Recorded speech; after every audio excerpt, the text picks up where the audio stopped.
Greetings, everyone. April 13th, 2025. Welcome back for another episode of the Baker Fairburn Hockey Show, where we discuss a team that we'll watch from home while former teammate Jeff Skinner plays in the postseason for the first time.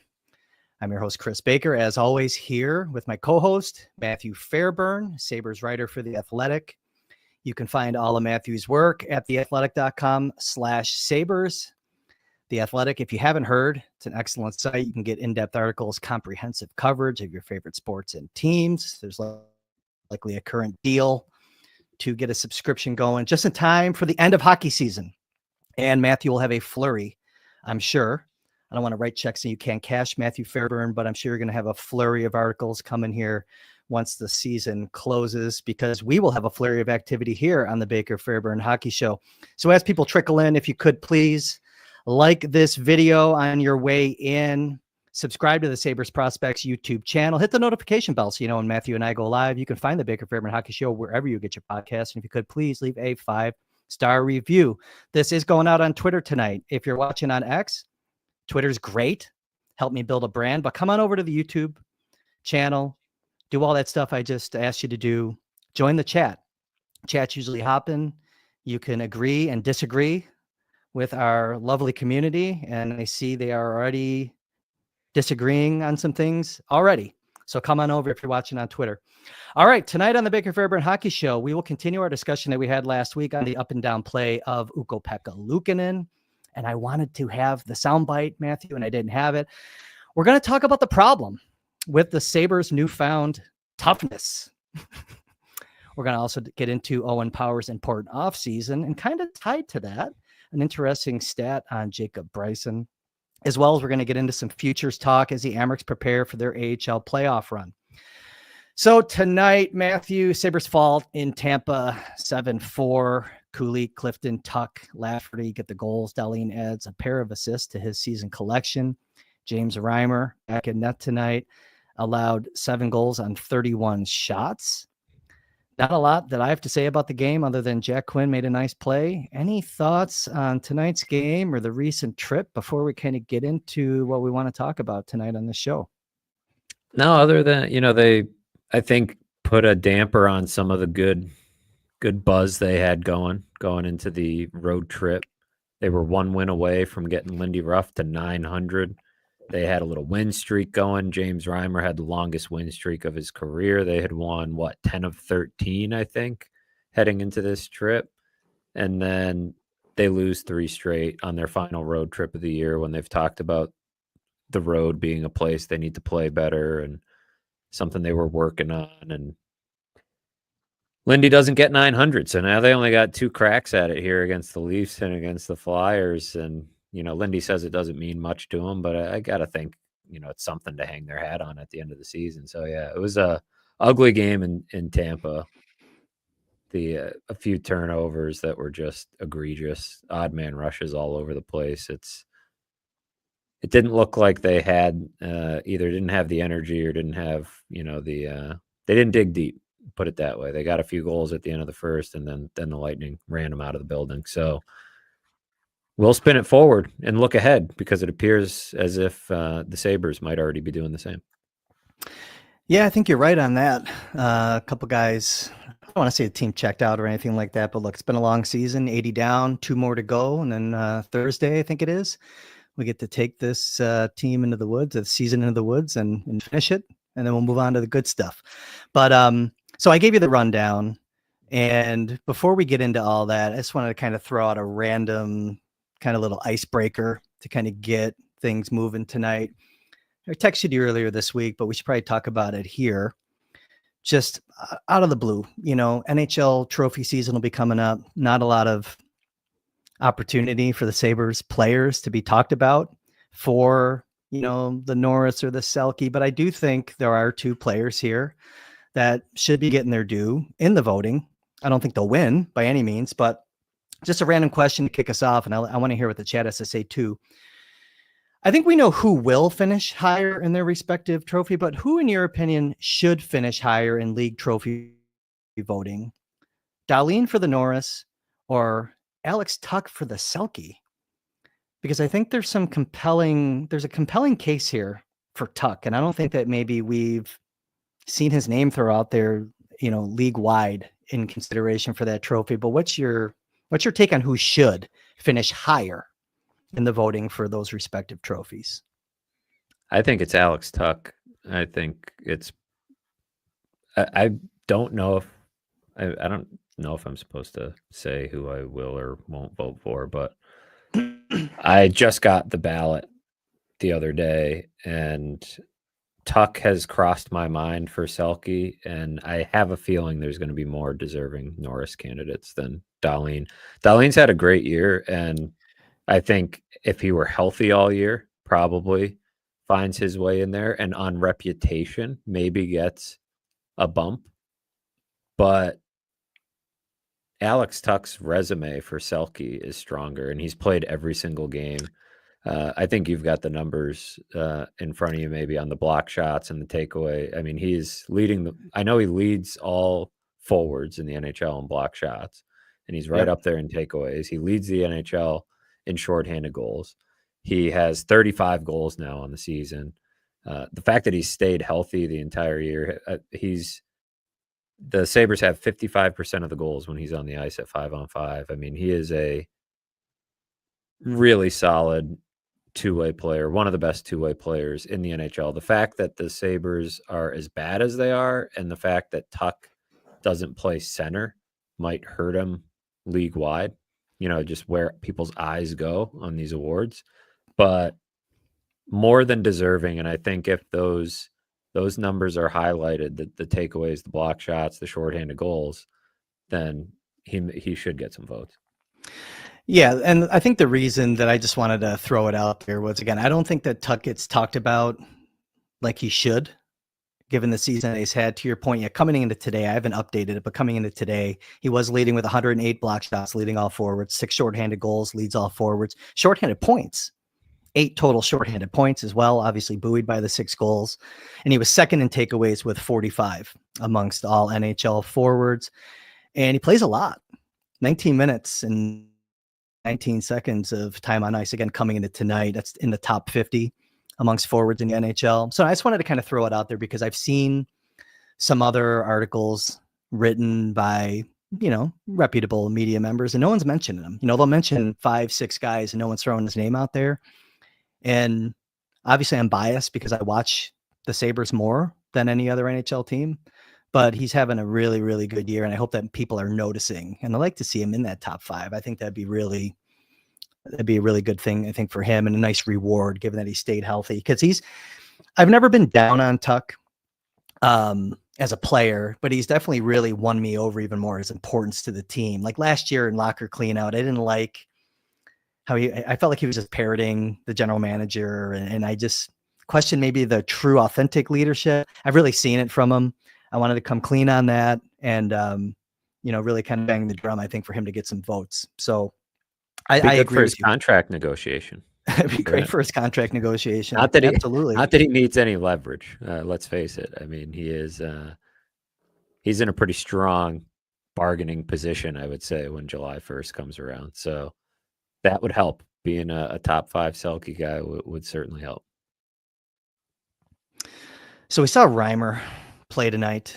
I just want to kind of get into our rundown here because I don't think we can be here for an hour and a half again tonight. We might end up being here for an hour and a half, but we'll see. But, Reimer gone again tonight, lets in 7. I don't know if the shine's coming off the recent run there. I think he's a little tired. But we talked a little bit last week when we were together about UPL, and I kind of wanted to continue that discussion. Started digging in a little bit more, just kind of looking at his season last year versus this year, and just trying to understand some of the numbers behind it. So just to kind of continue on, I don't want to repeat everything I said last week, but I'm still having a hard time with it, with the goaltending position with the Sabres. And I think that it's going to be a really compelling storyline this year. But, UPL comes out on Saturday, and I thought he had a pretty good game. 32 saves on 34 shots. So he actually had a .941 save percentage. I'll get into why I think that's important. 2 even strength goals against in that game against Florida. That second one, though, that he let in, that point shot, I don't think it was deflected, kind of stabby with the glove. It reminded me of like UPL a couple seasons ago where he wasn't as confident with that catching glove. And I don't know, was that deflected or not? But I think he should have had that one either way. It was kind of like he had to just missed it. So I didn't really love it, but overall a good game. Was that goal deflected, by the way? You know the one I'm talking about, right? The second goal that Florida I scored. don't think it was. I think it I went think it was clean. straight. There was traffic. So, that's not been a strong point for him this year, though. I mean, he's certainly hit a cold stretch and has not played a lot. And they've gone back to Reimer every chance they can get. So it's been another weird end to the season for Luukkonen. I mean, you think back to 2 years ago, he ends the season riding the bench while Levi steals the show. Last season, he ends the season as, from January 1 until the end of the season, one of the best goalies in the NHL, like one top 2 or 3, I would say, in most categories that matter. And then this season, he isn't playing well when he's in, and he's not in very often at all of a sudden. So the talk shifted from, is this guy playing too much, to let's not play him at all, I guess, basically, unless it's a back-to-back or, they kind of have to go to him. And I do question, this is part of the conversation, but I do question the usage of the goalies, the handling of the goalie position in general, organizationally, not just Lindy Ruff, but Kevin Adams as well, to sign James Reimer to that contract in the summer for $1 million, waive him at the start of the season, then be in the position where you're just kind of waiting for Anaheim to get healthy and net, so they'll waive him themselves and you can get him back because the Devin Levi thing's not working out again. On top of that, you just ride Ukko-Pekka Luukkonen into the ground.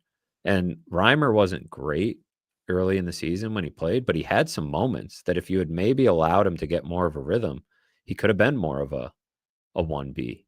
And I think you're seeing, to your point right now, he's getting tired. He's getting worn down.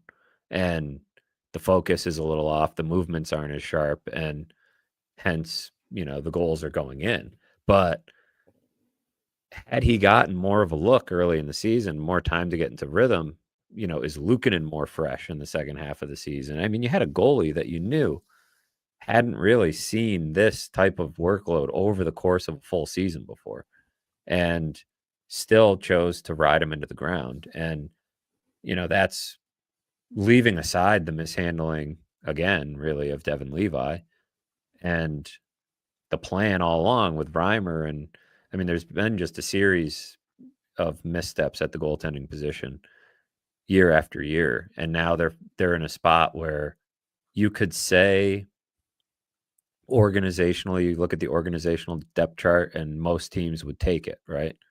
Luukkonen, Levi, solid, couple decent prospects behind them, and Ratzlaff and Leinonen, and then you plug holes where you can. So it's not a panic situation, but when you zoom into how it's gone, it's a concern, because this is not a team that can take the long view. They need competent goaltending next year, and they didn't get it often enough this year. You had gathered up some numbers on Luukkonen that are just, not super pretty this year. I think whatever way you slice it, however you look at it, he just hasn't been good. No, he hasn't been. And that's kind of why I wanted to go back and actually look at just his overall effectiveness, last season. So if let's table this season for a second, because you mentioned last season when he was very good, really January on.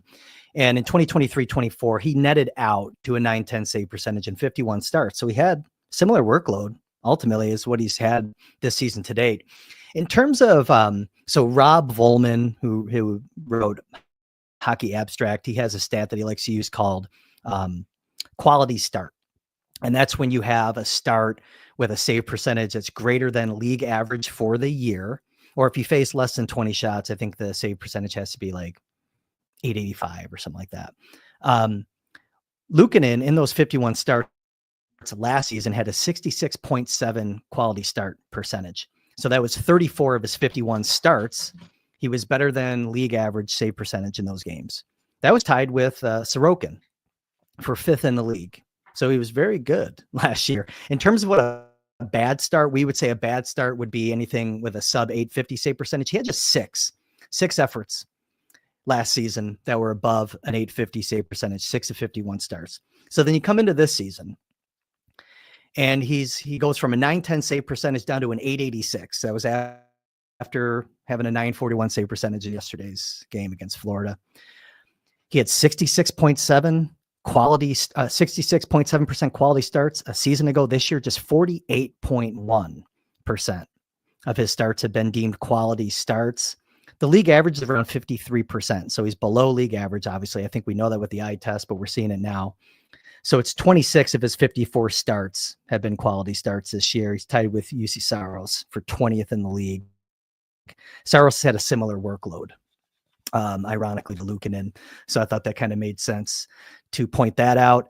And in terms of those bad starts, again, starts where he has a save percentage under 850, he had just 6 in 51 starts last year, 16 of his 54 starts this year. He's second only to Shesterkin, who's having an awful year, for the most bad starts. Really bad starts, actually, is a stat that Rob Volman calls it in the league. So shows how excellent he was in 2023-24 and how not great he was this season.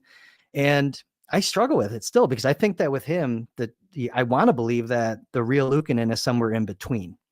I don't think he's as bad of a goaltender as he's been statistically this year. And he's probably not as great, or at least as, well above average as he was in 2023-24.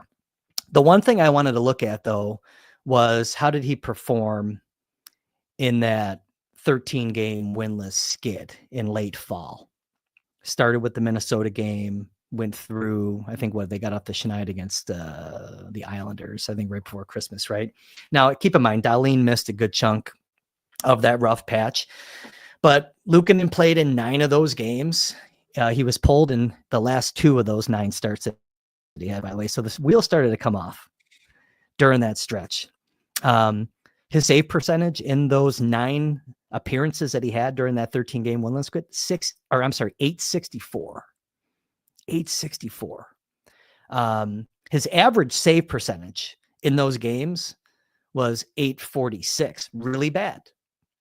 So look, I wanted to dig into the statistics a little bit more to really understand just the perspective of the season, how he performed in that winless skid when you need your goaltender to step up, when you missed Dahlin and he didn't get the job done. I asked you when we were just talking this week about the heat maps for the shots against. Doesn't paint a pretty picture, right? So the team D definitely has some culpability, but the last line of defense definitely needs to be better. And like I said, I struggle what to do here with Luukkonen, just because it's clear. Like when you do a season autopsy, goaltending is going to be a big part of the story. And they rolled the dice with Luukkonen. It just hasn't worked. Like I said, I want to believe that he's somewhere in between those 2 seasons, last year and this year, but I don't know. And it's too much of a question mark. They don't know yet. I think they have to almost work in reverse to an extent and say, is Devin Levi ready for the NHL next year? And maybe the person who gets to make that call isn't Kevin Adams, right? Well, and I'm not saying that as like, maybe there's a new general manager, but maybe it's like there's a bit more of a group consensus here, right? Maybe Lindy Ruff decides if he's coming back. I mean, all of this is under the assumption that Lindy Ruff and Kevin Adams are coming back, just so I don't need to qualify that every time I say Lindy Ruff and Kevin Adams, although I kind of feel like I need to. But point being, it shouldn't be this force-fed thing. If he's ready, I almost feel like you need a veteran either way, regardless of what you think. You need him to earn it. You need him to force his way into the NHL, which he did not do this year. It makes me wonder about, again, the whole plan of bringing in Reimer. There was no real competition. And then Reimer gets waived. So it was like, why? What was the point of that? It was another example of just handing guys jobs. Yeah. Right. Like, did you think you were going to just be able to stuff Reimer in the AHL? And would Reimer even have been okay with that. I'm not even sure. He hasn't played in the AHL in forever. But regardless, I feel like another veteran or Reimer. I don't know if Reimer wants to play more. I haven't really been able to, figure that out one way or another, but I wouldn't be banking on what you saw during that 7-game winning streak, but it's possible you could manage his minutes to the extent that you could get a decent season out of him. But maybe you find a younger version of Reimer. Maybe like hit on something in pro scouting, right? Find one of these goalies, trust your scouts, your goalie coach. We had a comment in here about Mike Bales that maybe it's time for him to be responsible for the goaltending.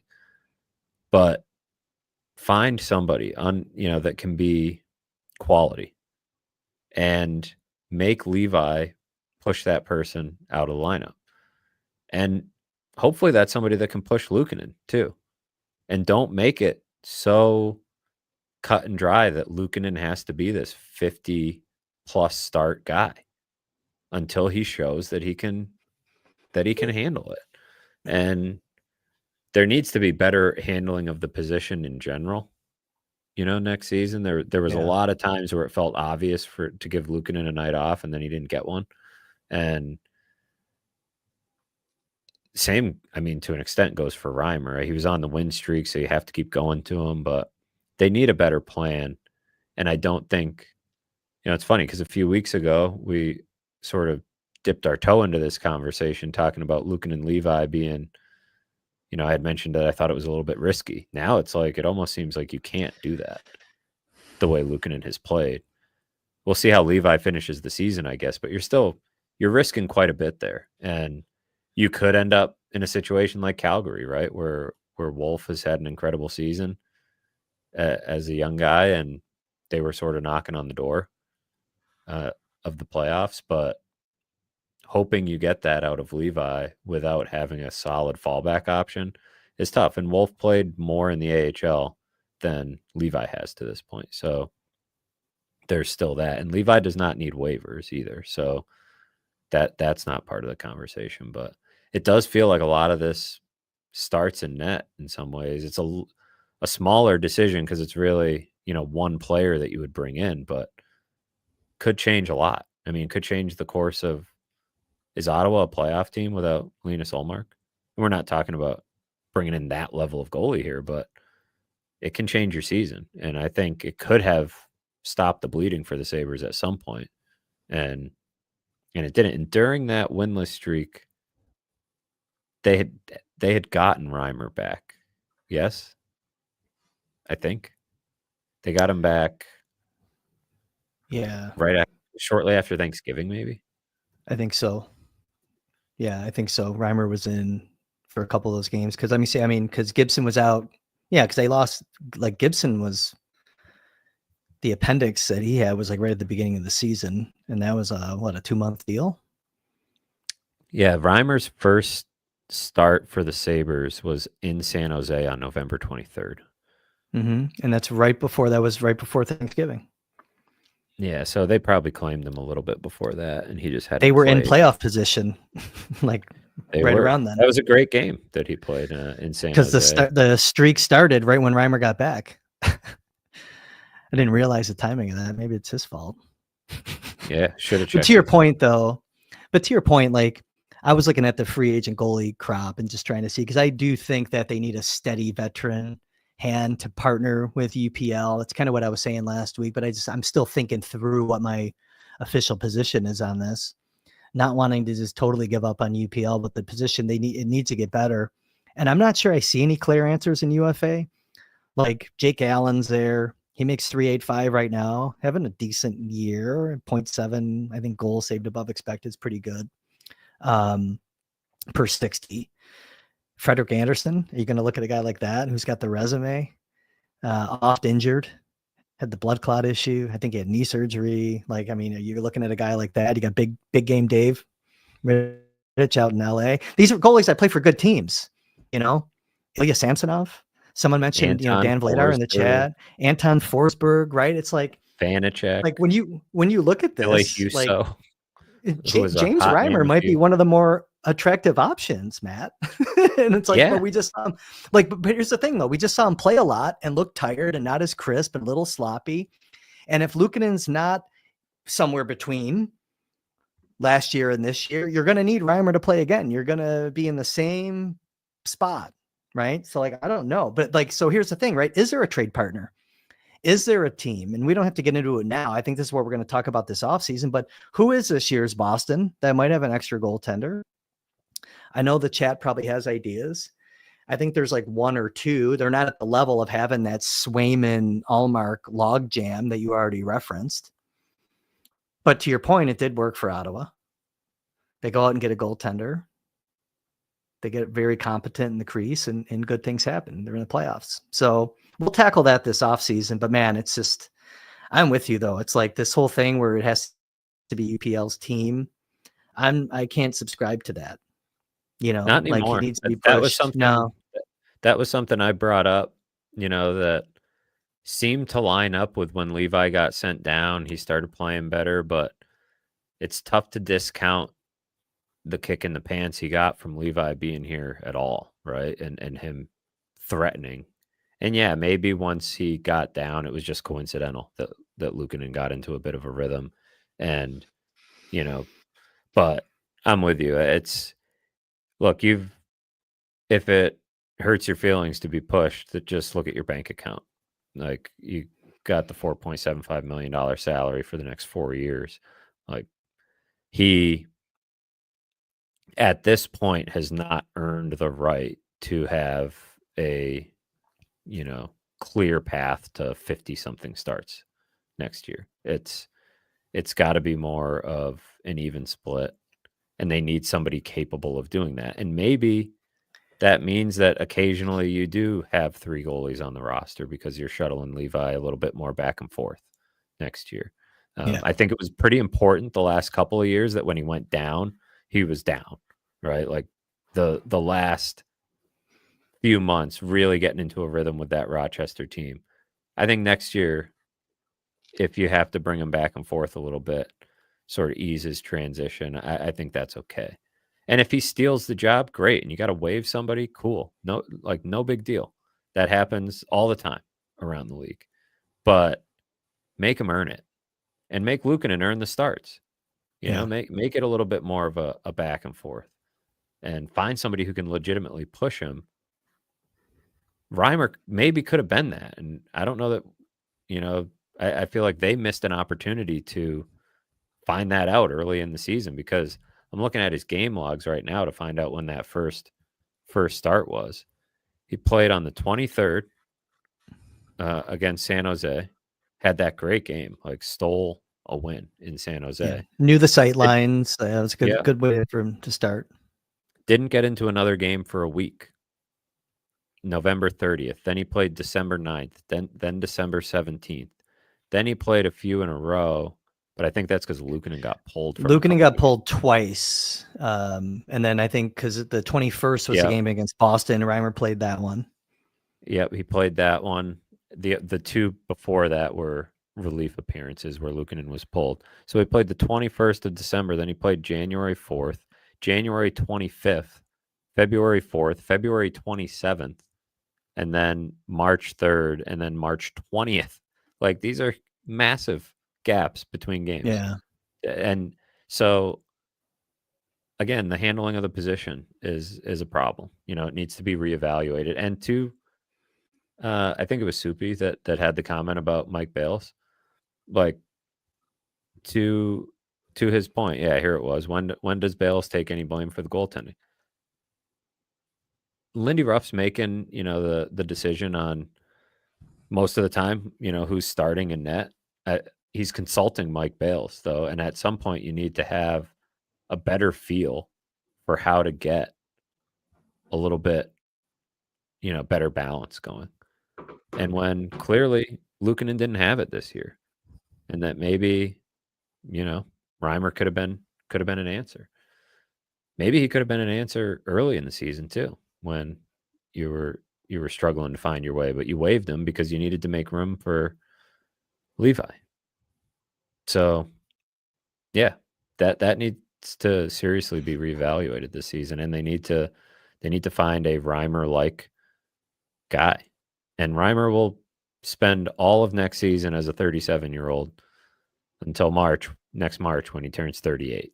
So that'd be good for their average age, which Kevin Adams is pretty in tune with, but it would not be necessarily a foolproof bet on what what they're going to get out of him. So we'll see.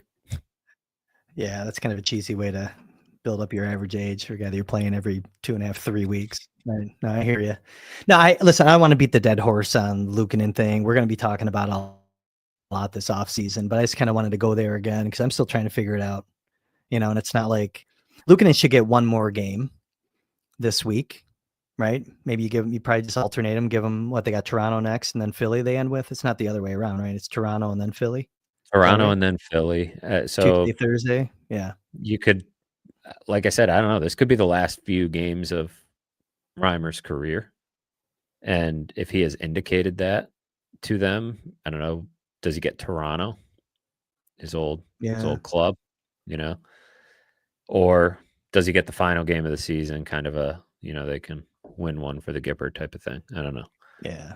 You would, but the way Reimer played tonight is like, all right, well, maybe you just go back to Luukkonen on Tuesday and see how it goes. That's what I would do. I put Luukkonen out there and see what he can do against the Leafs. But yeah, more to come on that. But I know it's beating the dead horse, I think, for some, but it's a nice show. No, I'm just kidding. All right, Matthew. So let's just kind of continue on. I just want to kind of get through some of the things we had jotted down here. Yuri Kulik, we saw him get his, another high hit against Florida. And man, the team actually came in and defended their fallen teammate. This time it was good to see, something that we didn't see from this team early in the season. So it's kind of do a hard shift to this whole team toughness. And I know when I gave it in the rundown, I said the problem with their newfound toughness. And I think people didn't realize maybe it's like tongue in cheek, right? Because that's really what I want to talk about. Is it really toughness? Like they're showing up, they're answering the bell. It's great to see the team starting to defend one another. We didn't see it, like I mentioned. So good to see evidence of that against Florida. However, that's true, son. I agree. That's my point. Listen, so Greenway's out, Kozak's out. Those are two guys that are willing participants. They will go, but Kozak especially doesn't get a ton of ice time, right? But and those guys being around, it doesn't erase the problem. Like I think what we're seeing is that this team needs more help in terms of guys that will show up and answer the bell. It can't be Tuck who drops the glove. It can't. He should not fight. I would argue he should not fight once this year. No. Dahlin, you don't want Dahlin fighting. He's in the scrums. Benson. He's always in there. Always. I love it. I love his balls. I love it. But you don't want him being the guy either. You know what I mean? And well, everybody who's willing, everybody who is the willing first jump in participant for the Sabres are not guys that are either capable or should be fighting. Like Tuck and Dahlin. I mean, I don't think Dahlin's been in a fight since I've been on the beat. Has he been in a fight in his NHL career? I can't imagine he'd be very good at it. Not that he's not tough, but there's a difference between being tough and dropping the gloves with a gadget. I mean, he had a run there where he was getting a bloody nose like every game for a couple of weeks. You remember that? Because he was getting but they were glove fights. No, yeah, he's always in the scrum type stuff, but I don't know that I've ever actually seen him drop the gloves.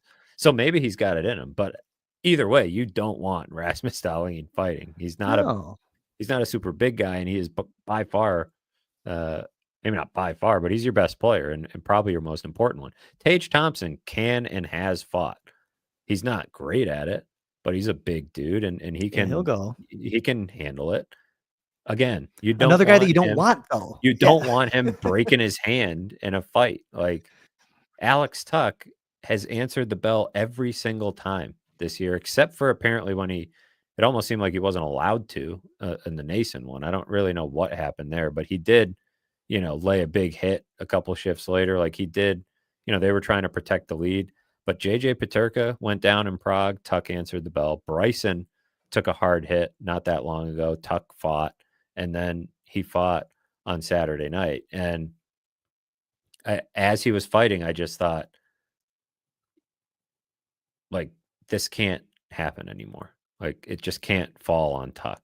And the weird thing about it to me is that, and you also mentioned Benson, like, he deserves credit for always instigating and jumping into scrums. Another guy that I don't think I've seen actually drop his gloves. Don't know if I want to see that, because he would be probably way out of his depth doing that against some of these grown men in the NHL.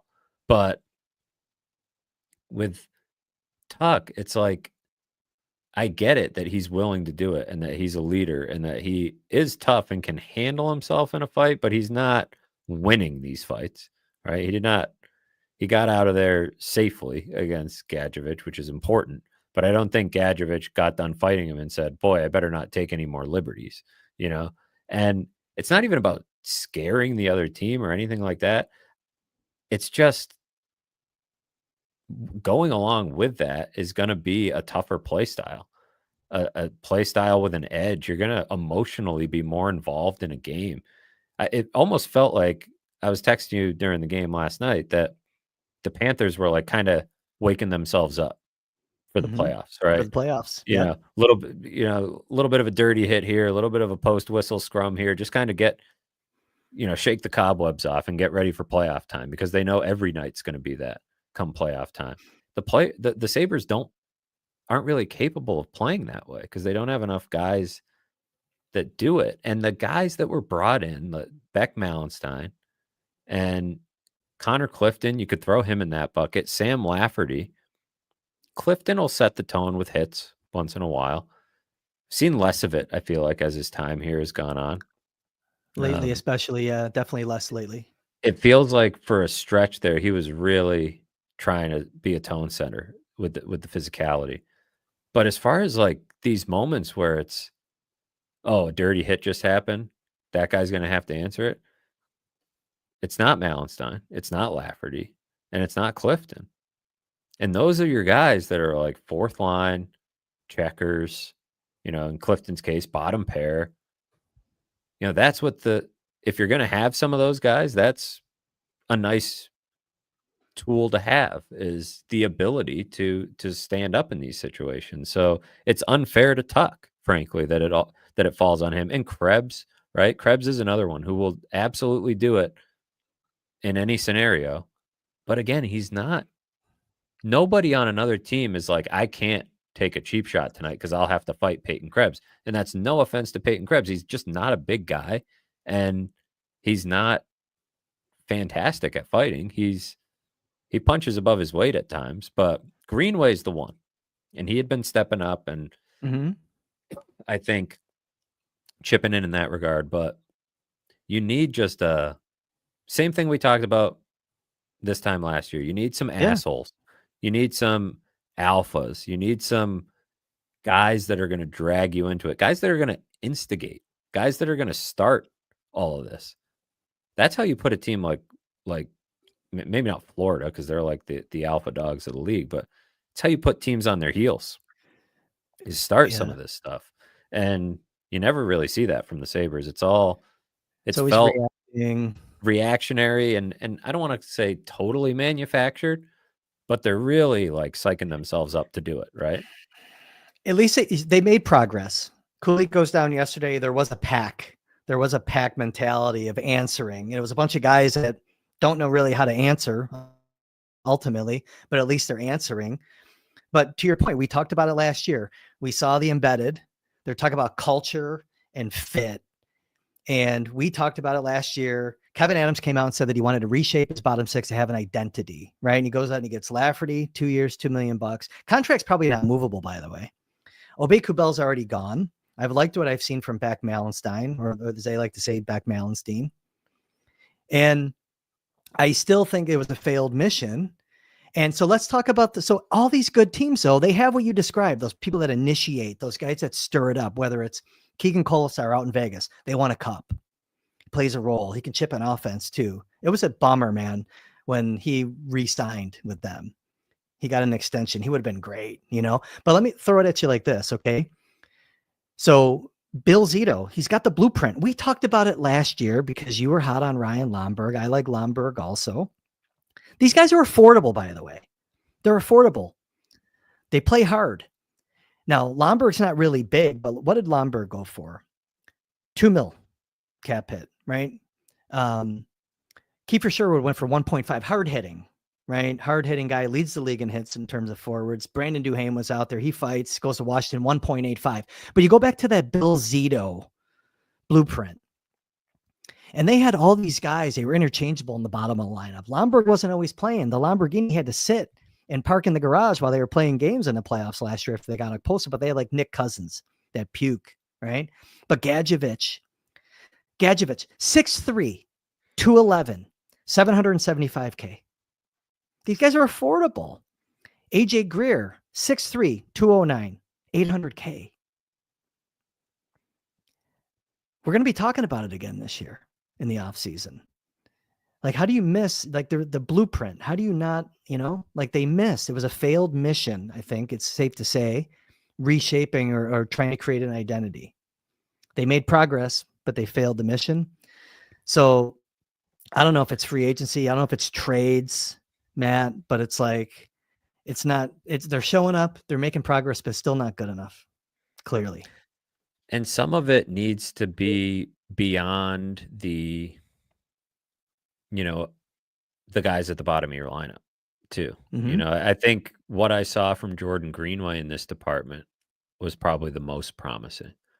But maybe it's just a big, defenseman that has that toolkit, or a big defenseman that's capable of just a different level of physicality that keeps teams on their toes. Doesn't even have to be fighting.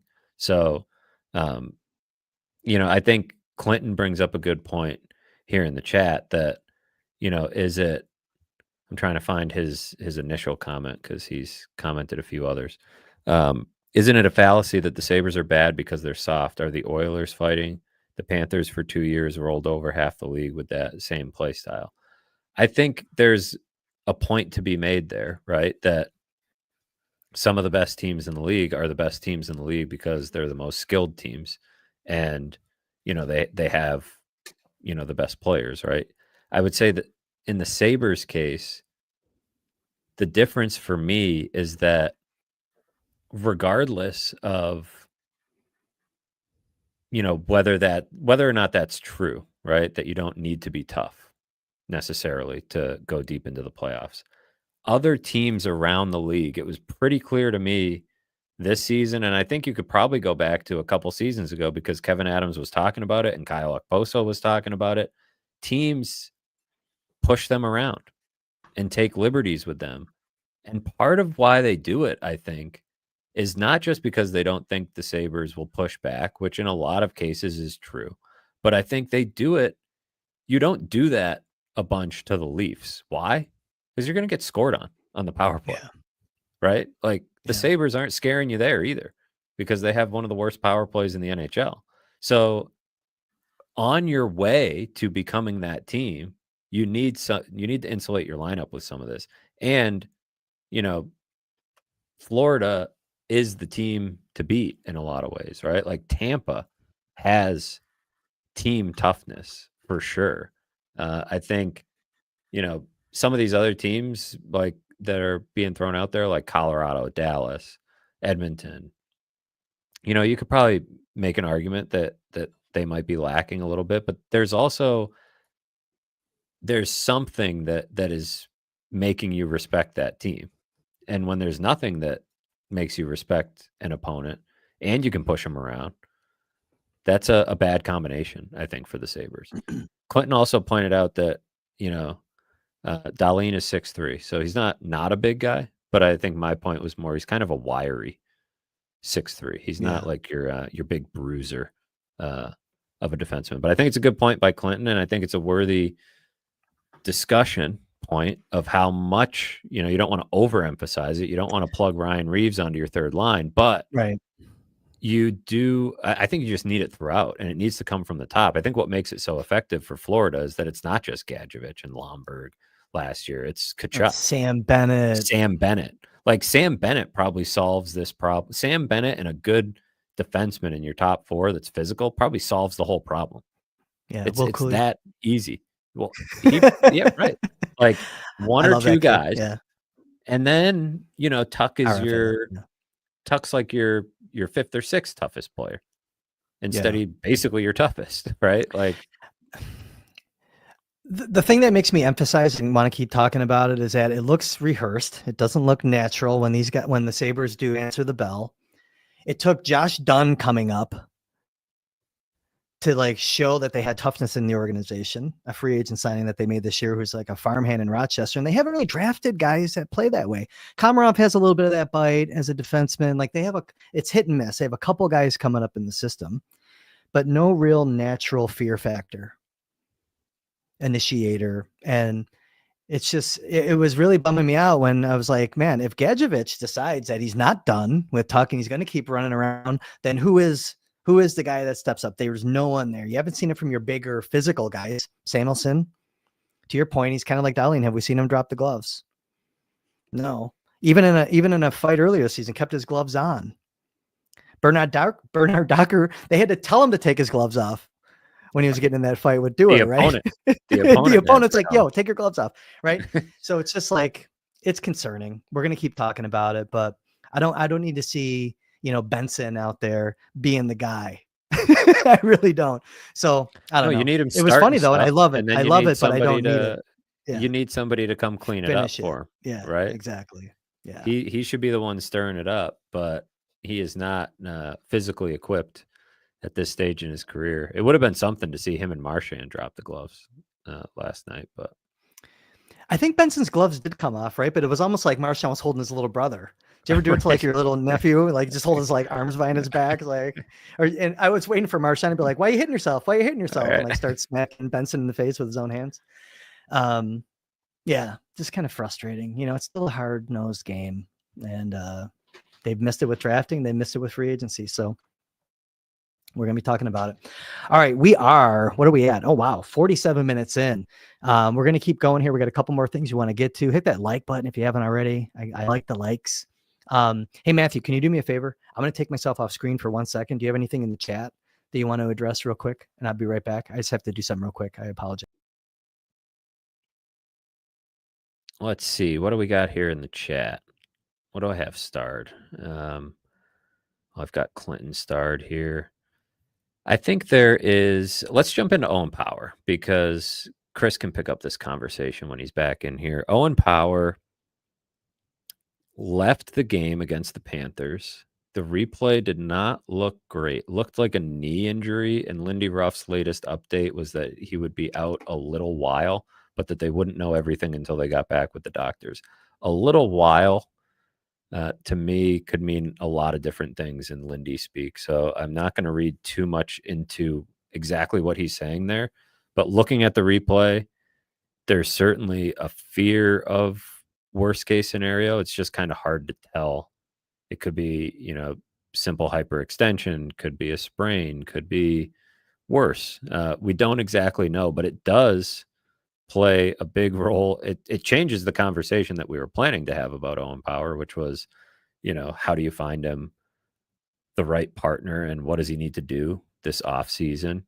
I wrote this week, if anybody missed it, on The Athletic, I talked to Chris Pronger, Victor Hedman, Eric Carlson, Darlene, Power, Lindy about sort of the challenges of being a young defenseman in the NHL and where Power is at in kind of the learning curve. And Pronger was super blunt. And if you haven't seen his comments, he did not hold back in his assessment of Owen Power. But a big thing he mentioned was like, how do you find him the right partner? And I think that conversation potentially changes if Power is gonna miss time. So we don't want to get ahead of ourselves on what the injury could be, but it sort of underscores even more how big of an offseason this is for Power. And, it doesn't change the fact that they need help on the right side their blue line. As Kris joins us here, I jumped off the Owen Power conversation a little bit I for could us. hear you.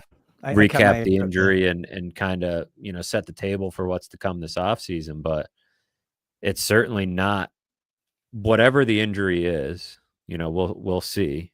It doesn't set him up necessarily for success in an offseason, right? It's not what you want to see out of a guy that had, I would say, his worst season as a pro, I think would be fair to say, a step backward for him in his development, just not the season that he or the team was hoping he would have. And then to be into your third to last game and you have kind of an iffy injury makes things, puts things in a weird spot heading into the offseason for sure. Yeah, sorry to hop off for a second. So thanks for holding the fort down. Yeah, the injury, kind of a bad timing. Lindy said after the game, I think you may have mentioned it, that he's going to be not available for a little bit. Well, you only have a little bit left in the season, so Power sounds like he's toast, right? Weird play, too, on that when he got hurt. Verhaeghe's coming in, kind of like making a cut to the slot, flips the puck over Power's stick, trying to, and cut to the middle. And then Samuelson comes in and pushes him to the ice right on Power's legs. Didn't look good. But it was funny when I thought Power, he was like shaking his hand or wrist off. At first, I thought maybe it was like a wrist. I don't know if you noticed that when he went to pick up a stick in the corner before he went to the bench. I was like, maybe it's not his legs, but they said lower. No, to your point, what I wanted to get into, my Powers, on the show sheet, is not the injury, though. I think it was the Pronger, Erik Karlsson comments. So that was an article that Matthew put up. I know you mentioned it already, but it was on Saturday morning. It came out at theathletic.com/Sabres, but it's also on the main NHL page, actually. So it wasn't just a Sabres story.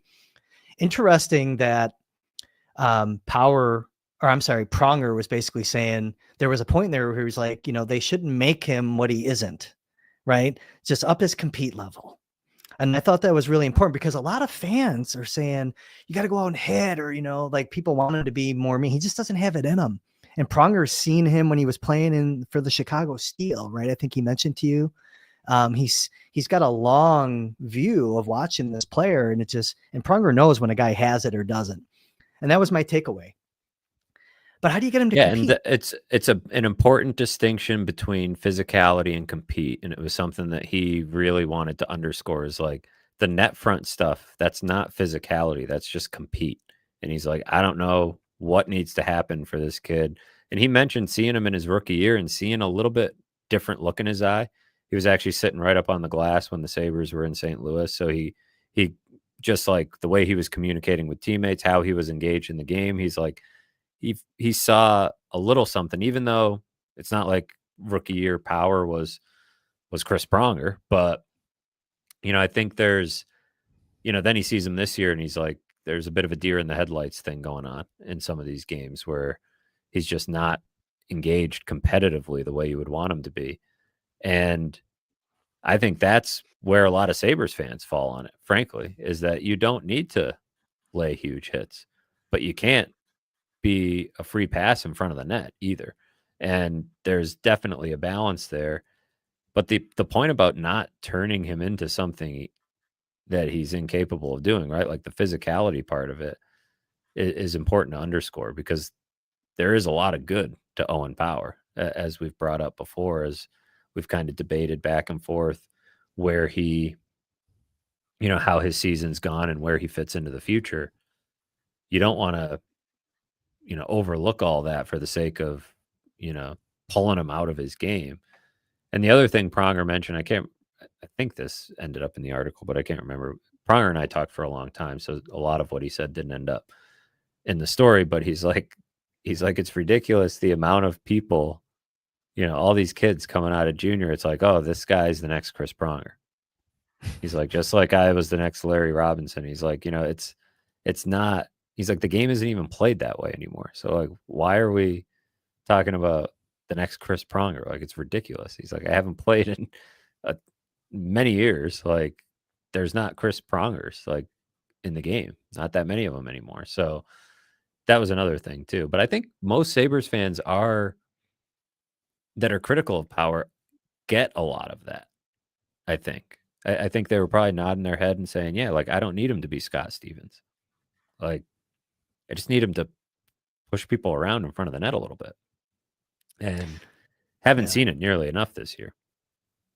Like a Brendan Dillon, who we talked about in the offseason, right? A defenseman like that. Another guy that would solve your team toughness issue. That's a guy that answers. Or Victor Hedman. Victor Hedman, a guy that more calculated, is also quoted in the story, but uses his body. Nobody would ever call Victor Hedman soft, but nobody would call him like a bone crusher either. He uses his body effectively. Like, Power needs to follow that blueprint. It was why I, sought out Hedman's thoughts, because I feel like, now Hedman is a guy that really worked on his strength, really worked on his body, and felt like he sort of started coming into his own sort of 24, 25, and really started developing some of that strength. Darlene said the same thing. Like, he still feels like there's more he can add. So hopefully Power takes that part of his training seriously. And that would be my number one question going into the summer, considering now whatever he's dealing with injury wise certainly impacts your ability to do that. But I don't know. I guess you could hit bench, hit upper body, if there's anything seriously wrong with that knee. But also just the willingness, because this shouldn't have been a secret. Yeah. It's the same thing with the conditioning thing popping up.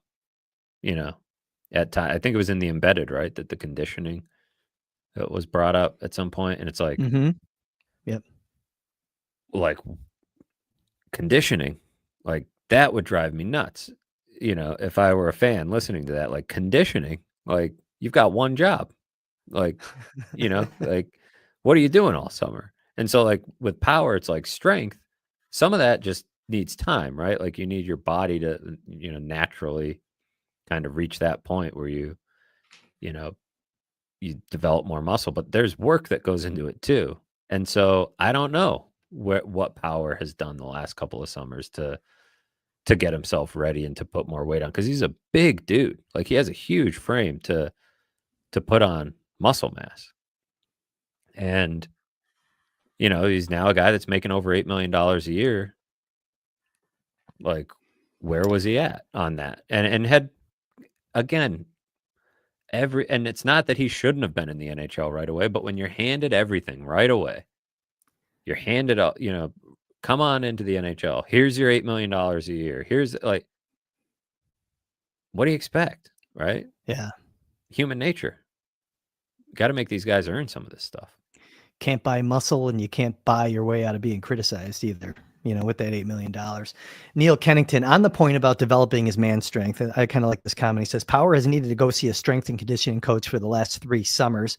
Go see Gary Roberts, as he is in Power's hometown of Oakville. And that's right. Gary Roberts, as many, I think, of you know already, crazy boot camps, legendary strength sessions, strength building sessions in the offseason. A lot of NHL players have come through those doors and came away more prepared for those competitive situations that you find yourselves in on an NHL rink.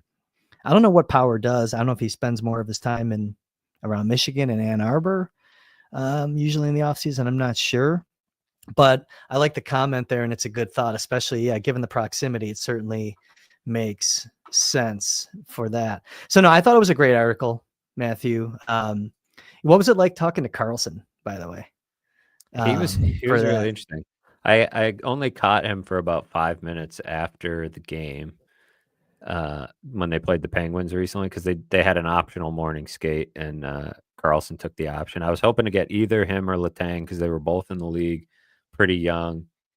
And Carlson was great. He was a guy that I hope I can talk to again at some point at more length, because he did one of my favorite things as an interview subject when I ask a question that sort of has a premise baked into it, and he disagreed with the premise. And I was like, I love that. Like, now we're having a conversation. Now we're going back and forth, as opposed to somebody who's on autopilot and just kind of feeding you a canned answer. He said, I don't think it's that hard for defensemen to play in the league now compared to when I came in, because all you got to do is play offense. Like, the gist of his comments was like, Nobody plays defense these days. I'm like, well, you don't, Eric. But, I think he was more so saying that everything is so offensively driven in the league that you're going to let up goals.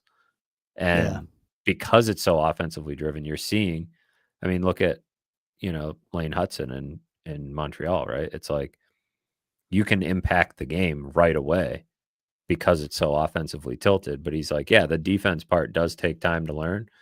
And he basically said the defense part becomes legitimately important in the playoffs.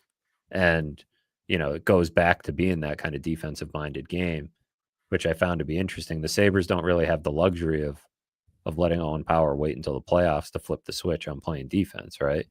But it is an important reminder that Power has the probably, some would say, the more important piece and maybe the harder to find piece. But man, if you can't get it to click with some of this basic, basic stuff, compete, positioning. And one thing Power said that I thought was interesting when we were talking, because I brought up,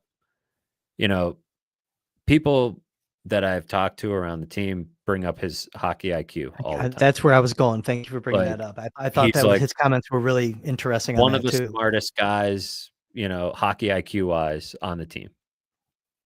And when I asked him about that, he mentioned that sometimes he probably leans on it too much. Like he's anticipating plays that aren't actually there. And he said maybe even cheating plays that never end up happening. And maybe it was Pronger I was talking to or somebody else that I was talking to that's, said he's thinking about plays that the guy he's up against hasn't even imagined, right? Like the way he thinks the game is so nuanced and creative because he's offensive and he does have solid hockey IQ, which some people say, how could you possibly say that considering some of the mistakes he makes in his own end? But I think it kind of, when he has the puck on the stick. Yeah. I think well, there's that part of it, but I think this also clarifies some of what's happening in his brain in the defensive zone, that he's just way overthinking things, which Pronger pointed out. I don't think this was in there, but Pronger pointed out that he's not thinking, because he's thinking about the game in a nuanced way. He's not really just like going, right? Being like, this man's in front of me and he's not getting to the net. It's more so like, what's going on here, and then you lose a guy, and then you're a split second later, you're losing a battle. So that I thought was interesting for Power to admit that, and for Power to see he's a good self-evaluator, always has been, and doesn't seem like he feels the pressure so much, but you'd have to think he hears the noise a little bit on his season, but maybe he doesn't. Maybe he's just cool as a cucumber. I don't know. Well, like I said, it was a great article. I think you did a really good job with it. Folks, if you're listening or watching, if you haven't read it, go check it out. We just talked about a lot of it, but there's a lot more there for you to discover. Going through some of the quotes that Matthew got from some folks, including Owen Power himself. But yeah, my takeaway, simplify your game a little bit and just react, know your check, and just kind of he can simplify his game and probably be a lot more effective with less thinking. And I think you just summed it up pretty nicely with what you just said. So who do you think definitely check that out? Yeah. Who do you think was more blunt this weekend in the Athletic, Vinny Prospal or Chris Pronger? I think Vinny Prospal was actually more blunt. Yeah. And almost dangerously blunt, like in a way, like, but because that's a good transition. Before I forget though, and we will get to the Amerks in a second, because I want to get to Prospal and I want to discover one note, because with Power out, I did want to get to the Jacob Bryson stat. Oh, it's kind of related because he just slid back into the lineup for Owen Power tonight in the loss in Tampa.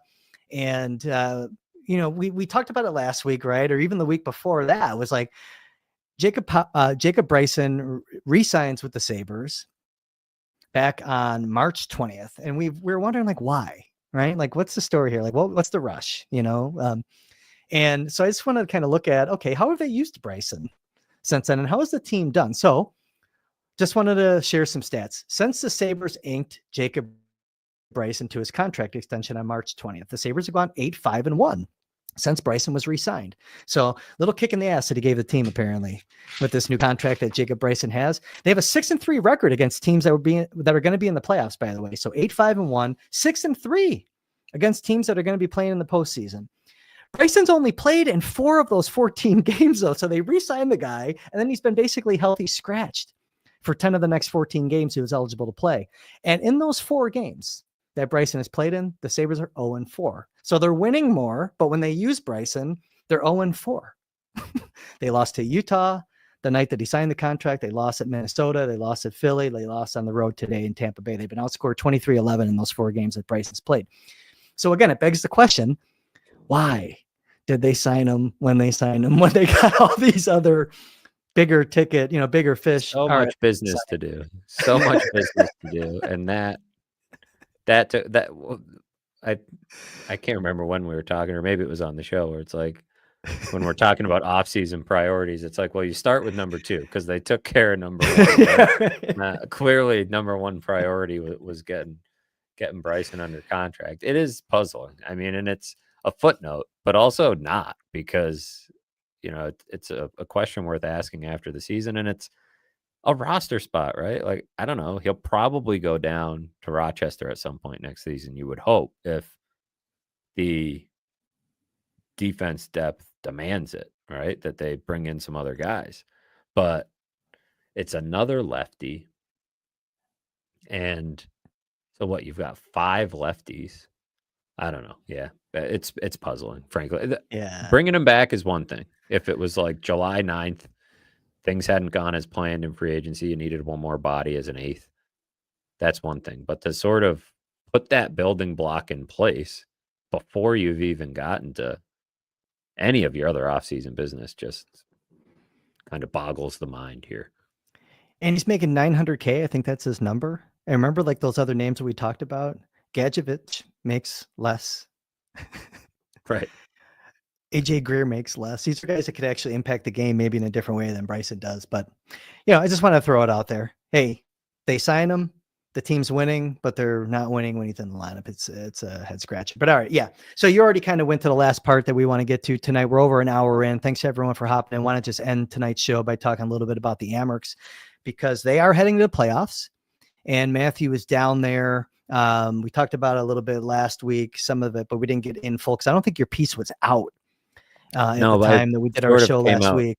In waves, I wrote about Levi late last week, Osland when he made his debut. It's just good timing that I had been down there talking about Osland with some of the coaches, and then had also just had some leftovers on Kulik, who's still a prospect, right, for a little while longer.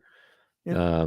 Roseanne, Wahlberg, and Hellenius. So forward driven. I know, some people want to hear about the defensemen too, and I will get there not too much longer. But Vinny Prospal is, he always has been, but like one of my favorite guys to talk to. Just very, very straightforward, to the point, cut and dry, not going to beat around the bush. And mentioned that, I don't know, we could go a lot of different directions. Let's start with Kulik, because I think that's probably like the most notable thing for the Amerks playoff game. Yeah, we talked about Kulik last week and kind of how we feel. Yeah, right? Probably the most important thing for the Sabres, the future of the Sabres, right? This potential number 1 center that they have. Very much is the opinion of Vinny Prospal that he should play in the AHL playoffs.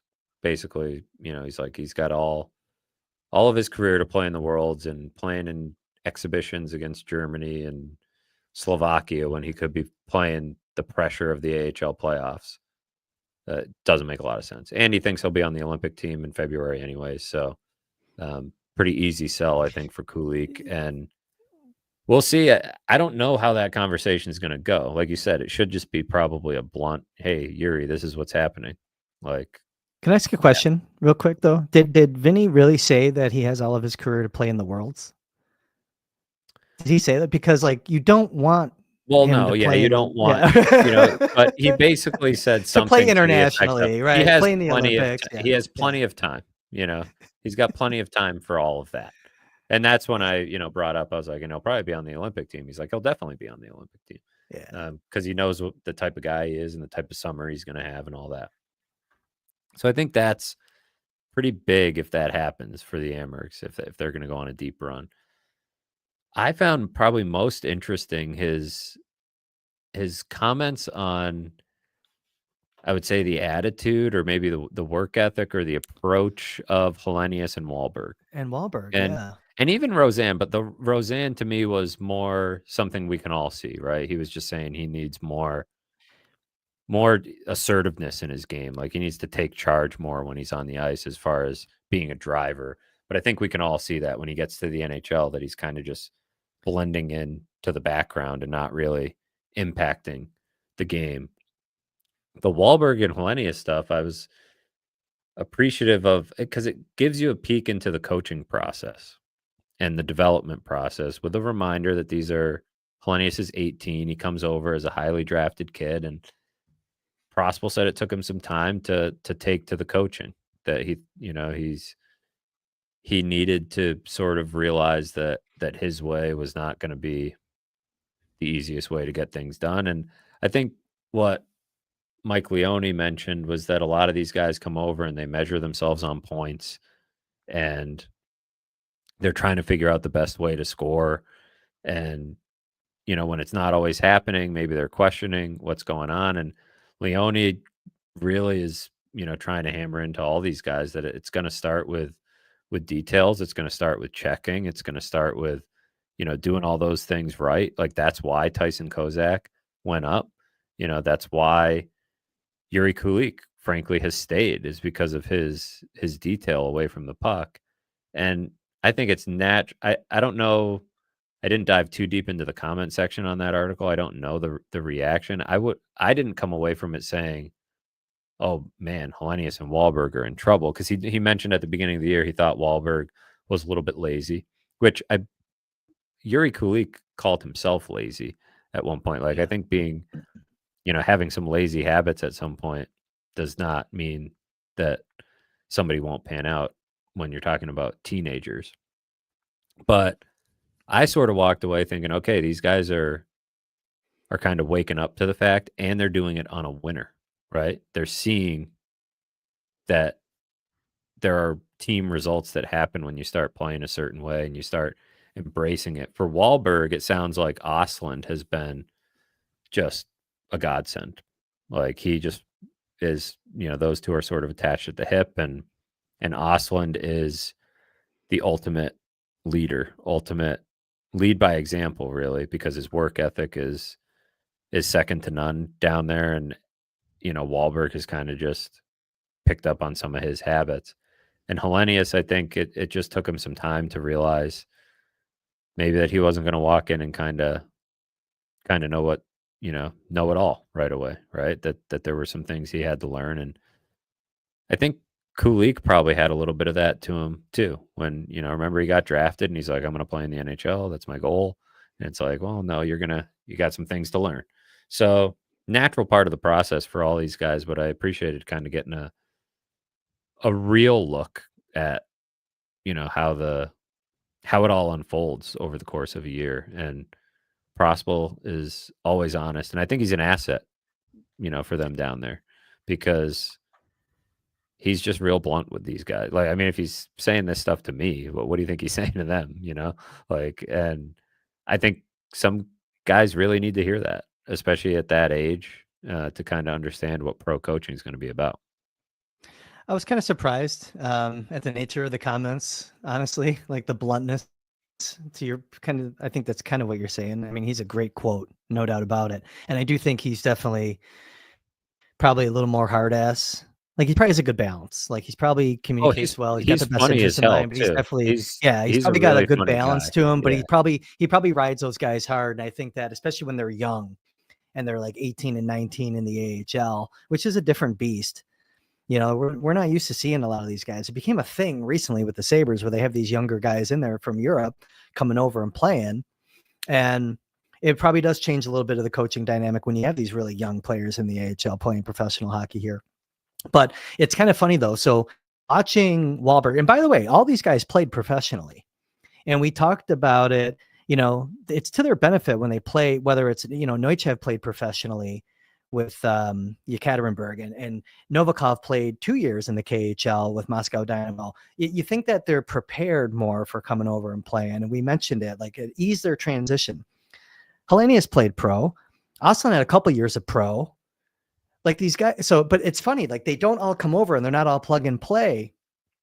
Hellenius, the eye test looked like he was really adjusting well. And there were parts earlier in the season where Leone was saying, yeah, he's made an adjustment well, but then like you get Prospel's take and he's like, he had to kind of wake up a little bit or maybe think he had everything kind of figured out. Right. It's kind of interesting because like, and Hellenius had a nice start. I think he blended in very well, but then he kind of he tailed off a little bit. And maybe that's when Prospel just kind of came like a wrecking ball and kind of shook the kid up a little bit. And I'll tell you what, Hellenius has looked better. And like, I think he's kind of coming back to life a little bit. Like if he had a little bit of a dip, he's starting to kind of go up again. Good play. And he's back playing some center too. Right. They put him on wing for a little while, which I think was, kind of an effort for them to simplify his game a little bit and not put so much on his plate. And I think probably helped.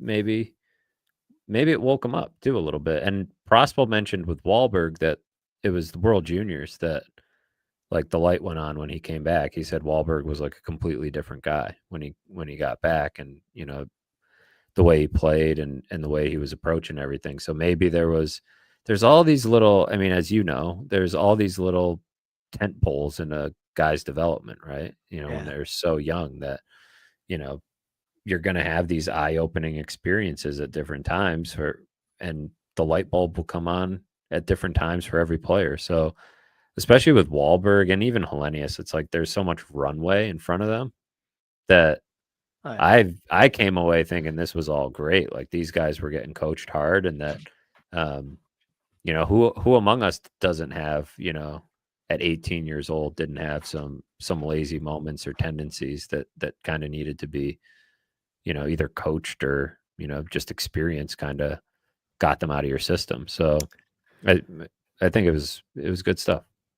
I was surprised on the Wahlberg laziness comment, only because watching him, I don't get that vibe that there were any lazy plays on the ice. So I think just for clarification, he was probably just referring to maybe his approach to, I think so, off like training and practices and things like that. Like because when you're being compared to Noah Ostlund, who's probably there a couple hours before practice, right? Like everyone, like you want to talk about raising the standard. That's a hell of a benchmark to hit. I think there's probably some of that in play. But like when you watch Wahlberg on the ice, just from day one, you've never really gotten that vibe that there was like laziness work habits on the ice, but maybe off it. Yeah, that's good insight though. It's good insight. And I can't believe he like said it. Some of that stuff they want to kind of keep. I can honestly. And I feel like, I mean, even some of the podium stuff that Prospel does at like development camp, it's just like, he just lets it fly. I mean, he's just a really honest guy. I don't think he knows any other way. He's just being honest. Maybe he feels like he is holding back. Maybe it's like there's more, right? Who knows?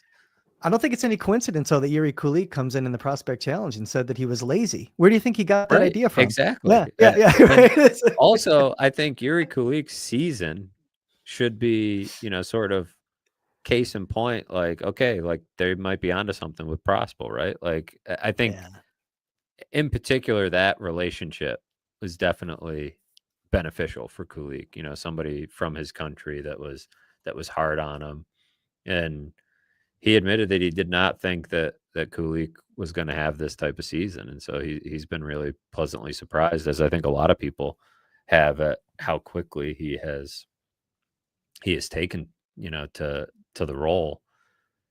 But yeah, I was, part of me was almost, I mean, and Prospel couched the opinion on the AHL playoffs, with, it's not my decision, right? Like, somebody else is gonna make that decision, but I think he should be here. And I like that. I mean, I think, he knows that, those decisions are going to be made with other factors in mind, but I do think that's it's pretty clear down there where the opinion is. And what I like about Leone is he has surprised me to an extent how well he's got Rochester. Just they have a ton of talent. We all know that, right? But like Yeah. just picking up and even building on Seth Appert's culture in a way, like pretty cool to see, how quickly he's got them playing a pretty detailed, structured, fast. His practice is really fast, really competitive. And I think the emphasis on winning down there, he's like, you develop when you win. Like guys need to win and they need to be competing in those big moments. And I think that's what a lot of this stems from, was like getting some of these bad habits, some of these details drilled into these guys to buy into what it takes to win. Because it's a hard job in the AHL when you have all guys with different goals, to get them to really buy into that team concept. I think that was kind of the undercurrent of the Wahlberg comments for Prospel, is, not that he was loafing it on the ice, but that he maybe wasn't as dialed into the team concept, but maybe being part of Team Sweden, in those big games made him, kind of have the light bulb come on a little bit. Yeah, he had a good World Junior, both, with the puck scoring goals, but also off the puck. I think he, came in and I just love the way that he plays when he doesn't have the puck, and he uses his physical gifts not to blow guys up. He's not like super, super physical and out there kind of stirring the puck. Because we didn't mention him. We were talking about guys that are going to show up and initiate, but he's like uses his length really well, very disruptive with his stick. I think he's going to be a quality NHL player. It's funny though, too. He needs his skating, Wahlberg, he still like trips over his feet sometimes, like in open ice, like toe picks. And it's like, he's still almost like he has to realize and grow still, like, or at least his skating stride grow into his frame. And it's kind of funny sometimes watching a kid go through that. And he is still just a kid. But yeah, Amherst have 3 games left. They're going to finish the regular season Wednesday, Friday, and Saturday this week they play, and then they're done. Looks like they're going to be locking horns with Syracuse or maybe Cleveland in a best of 5 North Division semifinal after the play-in. Looks like Toronto's going to face, I think, Cleveland. Well, they could face Syracuse, I guess, too, technically. But Amerks are safely going to be in, not in the play-in, in that opening full round, best of 5. So we'll see what happens there. But no, that was fun, man. Get back down there. Get more quotes from Vinny. He's a definitely a fun. I'll be like, all right, what do you think? I know you don't coach these defensemen, but what do you think? Just start talking to him about random topics. What do you think about Owen Power? No, he had So for anyone that didn't read, he had notes on Rosane. I think you did. You had some work on Osselin. You did Hellenius, Anton Wahlberg. Your piece on Devin Levi we plugged last week when we were together. But now this playoff season too, man. There's a couple comments in here on the Amerks. I do think it's a big playoff season though for those young defenders too. Johnson on that pair with Rathbone, Novikov. I think, they're going to have to step up, and obviously Komarov if he gets in there, but they're stacked. I really love watching that team. And David Dietz mentions that Hellenius owns Belleville. Yeah, I forget what the stat is, Dietz, but it's like, I think half of his points this year might be against Belleville. And they have that goofy schedule where they play every team too much. I get so burned out on an AHL season because they play the same 5 teams, or 6 teams way too much. It's just stupid how they have that schedule structure. But yeah, Hellenius has been crushing against Belleville this year. I had a couple other things started related to the Amerks real quick. Leone on his structure. So David Dietz also says Leone's got them playing more structured than Buffalo does. That team has a lot of set plays, and they're all about using the space. Opposite zone dumps off the boards, using guys coming into the zone with speed where they don't have the puck, and beating a defender who has to pivot, and you're getting the forward coming in crashing to get that loose puck is just in a better position to not get hit. He's coming in with more speed than the defender is, who has to pivot. You see them do that a lot. It's not too different than Dahlin throwing the puck hard off the boards from center ice tonight in the right hand for Lafferty's goal. They do that all the time, coming in. I think we talked about this offline one time, Matthew. They come opposite side, throw the puck into the opposite corner, bounces off to that opposite winger streaking in with speed. They do that all the time, but they got a lot of good defensive zone structure too. Leone's proven to be a pretty savvy coach, pretty savvy coach and installing a nice system there. But we want to wrap up here soon, Matthew. So let's just kind of get through some chats before we get out of here. I got a full day of work tomorrow. It's already 11:30 p.m. We've been at this for an hour and a half. Do you have anything that you want to get to in the chat, Amerks or otherwise? I think we hit most of. I was having a hard time keeping an eye on both. I think we hit everything I had stars. I mean, there's an endless amount of things that we can get to. You know, there's a question in here about does Roseanne, you know, is he ever going to make this team, or can they use him as a trade chip? I think he's, you know, he's in that zone right now where he's getting pretty close to put up or shut up time, right? And yeah, a little bit of a tweener, but also probably not as much of a, you know, trade chip as you would hope either, right? Because the rest of the league's going to see him how you see him. So I still think there's a path to him becoming a somewhat useful winger for the Sabres, but I haven't seen it. It's just been such a small sample size, you know, in these games that he's played. So another big summer, big playoff run coming up for him, right? Like to be that driver that Prospel was talking about, like go steal somebody's job when you go up instead of, you know, kind of blending into the background. Not unlike the conversation we were having. And of course, like Roseanne's not going to be the guy, you know, he's not going to be fighting anybody, but like, this is why I say it's not really about fighting. It's about having that attitude, you know, having some of that FU in your game, that you're going to go take somebody's job. You're going to compete. You're going to, you know, just be assertive, I think is the word. You know, they need a little bit more of that. Prospel was almost giving him the Herb Brooks speech. You know, hey, Isak, this is your time. Now go out there and take it. That's kind of almost what he was saying. And his way of initiating and having FU in his game is keeping his feet moving, using those acceleration speed bursts and having really good stick positioning and just beating guys to the spot. He's not going to blow guys up, but he can find space. Noah Ostlund saying that he actually has more space in the NHL or more time, you know? And once Roseanne figures that out, I think it'll click for him. So I think both of those things can be true. I think he has a path here, especially if Kevin Adams does surgery to the roster this offseason and Roseanne stays. But also, I could see Roseanne being, you know, someone wanting to give him a chance, honestly, Sweetener. because he's a very good player. Yeah, absolutely, 100%. But he could be a middle lineup player here too, down the road. But yeah, things have to happen. So there was another note here from It's Rickus. I'm going to throw this up on Isaac Howard. Yeah, he said, hell, go out and get, I don't know what Rickus was saying this in reference to, but he says, hell, go out and get Isaac Howard. Apparently the contract talks with Tampa are going too well.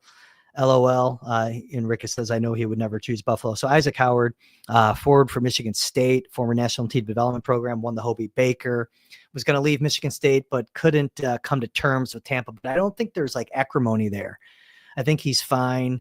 Just Tampa said, you're going to start in the AHL, and he wanted to be in the NHL this season. So I think he's elected to go back, but I don't think there's like tension or anything like that. My understanding is that it's fine. And I'll tell you what, if they get that band back together, Michigan State again, Sturbach staying, Augustine staying, and net, Isaac Howard, if he does go back truly, if he doesn't change his mind and sign in the offseason, Michigan State, tough out next year. They probably will win the national championship next year. The team is going to be absolutely loaded with a coach that I find to be an up-and-comer. So Nightingale, I think that he's an interesting guy who he's got family ties to the Sabres. He's got family ties, and he was a video coach for the Sabres, I think, back in almost 10 years ago now. I think there's something there. But yes, Adam Nightingale's brother, Jason, currently works in the Sabres hockey operations department. Absolutely.